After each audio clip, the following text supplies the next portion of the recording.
Le 802 est présenté par Madame la Ministre pour le gouvernement. Suppression. Oui. Le 802. Alors, l'amendement 802, c'est un amendement de suppression des alinéas 14 et 15 qui indique que la procédure de l'amende forfaitaire est applicable aux contraventions du Code rural et de la pêche maritime destinées à assurer la protection des animaux. Je souhaite la suppression de ces alinéas pour les raisons suivantes. En premier lieu, ces dispositions sont, me semble-t-il, inapplicables. L'article auquel elles se rapportent n'est pas relatif aux infractions pénales et ces dispositions n'auront par conséquent aucun effet puisque la procédure de forfaitisation ne peut s'appliquer qu'à des infractions pénales qui sont précisément identifiées. En deuxième lieu, l'application de la procédure d'amende forfaitaire aux contraventions ne relève pas du domaine de la loi, mais de celui du règlement, c'est l'article R48.1 du Code de procédure pénale. Et en troisième lieu, cette procédure est déjà applicable à certaines contraventions qui figurent dans le Code rural. C'est en particulier le cas de certaines contraventions relatives à la protection des animaux en cours de transport ou encore celles relatives à la protection des animaux au moment de leur abattage. Donc le gouvernement a entendu les préoccupations relatives à la protection des animaux et il procédera, je crois que je l'avais déjà dit en première lecture, il procédera par décret à l'extension de la procédure de l'amende forfaitaire à d'autres contraventions réprimant la maltraitance animale dès lors que leur constatation relève d'une certaine évidence. Donc il s'agit juste d'un basculement du domaine législatif au domaine réglementaire. Je vous remercie. Quel est l'avis de la Commission, monsieur le rapporteur ? Un mot sur cet amendement du gouvernement qui fait suite à un précédent amendement qui avait été voté en première lecture. Je crois qu'il n'y a aucun doute, strictement aucun doute, sur le fait que le gouvernement et votre commission est très sensible à la situation ou à la cause animale. Là, on parle d'animaux domestiques ou apprivoisés. C'est ce qui était expressément visé dans l'amendement initial. Il n'y a aucun doute sur cette question et je remercie vivement la ministre de sa conclusion consistant à dire le gouvernement regardera tous les voies et moyens, si je puis dire, permettant de mieux protéger, si c'est utile, par le biais de l'amende forfaitaire contraventionnelle.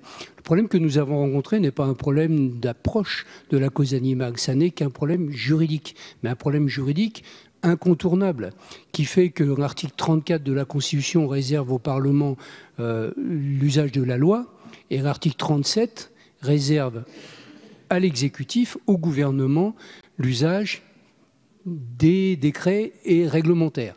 Et donc, nous avons une situation un peu étrange où un amendement visait à modifier un article contraventionnel qui ne peut être touché que par le gouvernement pour assurer l'extension de l'amende forfaitaire.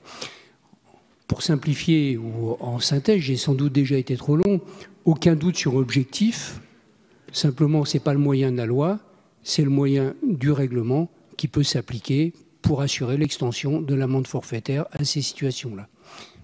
C'est donc un avis tout à fait favorable à la position exprimée par le gouvernement. Je vous remercie. Monsieur Gosselin, vous avez la parole. Oui, merci Madame la Présidente. Je crois que cet amendement du gouvernement est un amendement d'une certaine façon de sagesse. D'abord, sagesse juridique. Je crois que nous sommes ici, bien sûr, pour faire la loi, et nul ne dira le contraire sur tous les bancs de cette Assemblée, mais dans le respect, bien sûr, de la Constitution, de la hiérarchie des règles du droit, et il ne serait pas bon, en matière pénale en particulier, que le Parlement empiète, évidemment, sur les pouvoirs qui sont ceux du pouvoir réglementaire. Donc ça me paraît sage, d'abord sur le plan juridique. Et puis, second point, ça me paraît sage aussi, bien sûr, et c'est le cas, de reconnaître la cause animale, et elle doit, cette cause animale, être entendue.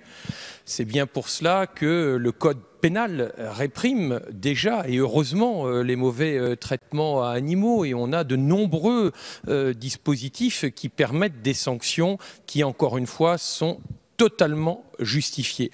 Maintenant, je crois que dans le contexte actuel, où les opinions ont parfois tendance à se crisper, je crois qu'il est bon de ne pas rajouter de crispation et d'envoyer un signal qui me paraîtrait négatif, et on nous l'a bien fait remonter pour la profession agricole notamment. Bien évidemment, il ne faut pas confondre les animaux de compagnie avec les animaux domestiques, d'élevage. Les uns et les autres ont droit à un respect. Ce sont, le Code civil l'a dit, des êtres sensibles, mais pour autant, vous voyez bien que la situation pourrait vite s'envenimer. Donc je crois que cet amendement du gouvernement est encore une fois plein de sagesse, à la fois sur le plan juridique, et c'est imparable, mais au-delà de cela, sur le fond, ça me paraît une approche qui se veut bienveillante, et elle me paraît tout à fait respectable, et le groupe Les Républicains vous apporte, Madame la garde des Sceaux, son plein soutien sur cet amendement. Merci, monsieur le député. Je mets donc aux voix cet amendement 802 présenté par le gouvernement et donc madame la ministre, qui a reçu un avis favorable de la commission. Qui est pour? Qui est contre? Il est adopté.